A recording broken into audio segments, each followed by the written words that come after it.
In active voice, uses of am to, is to and are to. I am to go, I am to practice, I am to run. আমাকে যেতে হয়, আমাকে practice করতে হয়, আমাকে দৌড়তে হয়। Same I have to go, I have to practice, I have to run, এর মানেও হচ্ছে সেম এবং correct.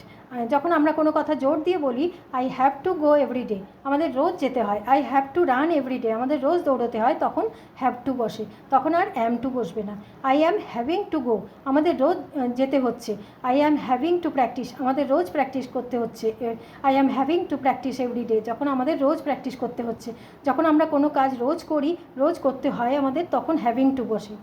Next, he is to run, he is to exercise, he is to go, তাকে যেতে হয়, তাকে দৌড়তে হয়, তাকে এক্সারসাইজ করতে হয়। Same he has to go, has to run, has to exercise, দুটোই সেম মিনিং এবং কারেক্ট। যখন আমরা কোনো কথা জোর দিয়ে বলি he has to run 5 kilometre everyday, তাকে রোজ 5 কিলোমিটার দৌড়াতে হয়, তখন হ্যাজ টু বসে, তখন আর ইজ টু বসবে না। হি, এখানে he third person singular number, সেই জন্য হ্যাজ টু বসেছে।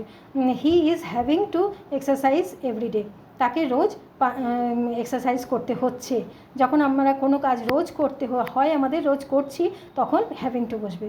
You are to go, you are to study, you are to practise, তোমাকে রোজ যেতে হয়, রোজ পড়তে হয়, রোজ প্র্যাকটিস করতে হয়। Same we are to go, we are to study, we are to practise, আমাদের রোজ যেতে হয়, রোজ পড়তে হয় এবং রোজ প্র্যাকটিস করতে হয়।